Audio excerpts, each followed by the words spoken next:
Pasukan Pertahanan Israel atau IDF kembali menyerbu wilayah Gaza Utara yang sempat ditinggalkan pada pekan lalu. IDF telah mengerahkan tank-tank Israel ke wilayah tersebut. Namun belum lama menempati wilayah itu, dua tentara cadangan Israel pun justru meregang nyawa. Dikutip dari The Times of Israel, dua tentara cadangan itu tewas pada Selasa 16 Januari 2024. Mereka adalah Sersan Guru Zakaria Pesach Heber, 32 tahun dari Yerusalem. Ia merupakan anggota dari Batalion 87 Brigade Lapis Baja ke-14.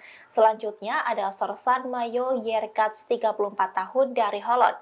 Ia adalah anggota dari Batalion 87 Brigade Lapis Baja ke-14. IDF mengumumkan keduanya tewas dalam pertempuran di Gaza Utara. Selain dua tentara tewas, dua tentara cadangan lainnya terluka parah. Satu di antaranya selama pertempuran di Gaza Utara dan yang satunya di daerah perbatasan Gaza di Israel. Dua korban tewas itu menambah jumlah korban tentara yang terbunuh dalam serangan darat menjadi 192 orang. Diketahui bahwa Israel kembali menyerbu ke bagian jalur Gaza Utara yang sempat ditinggalkan pada pekan lalu. Pergerakan itu memicu kembali pertempuran paling sengit sejak tahun baru ketika Israel mengumumkan akan mengurangi operasinya di sana. Ledakan besar-besaran terlihat di wilayah utara Gaza dari seberang perbatasan dengan Israel.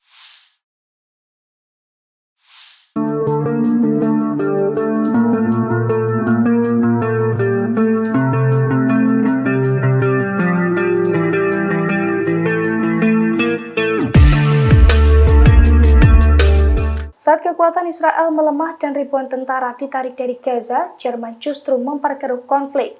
Jerman berniat memasok lagi sekitar 10.000 senjata ke Zionis untuk mendukung genosida di Gaza.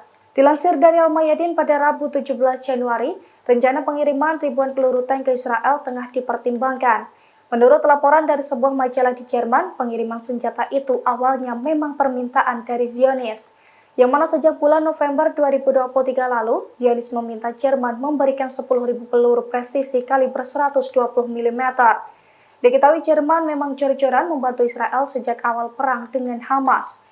Bahkan sejak operasi Banjir Al-Aqsa, Jerman memberikan prioritas untuk memenuhi permintaan ekspor peralatan militer Israel. Jerman sendiri memang mendukung Zionis untuk memerangi Hamas di Gaza, Palestina. Selain itu, beberapa waktu lalu, Jerman juga kedapatan mengerahkan kapal perangnya ke Laut Merah untuk melawan Houthi. Download Tribun X sekarang, menghadirkan lokal menjadi Indonesia.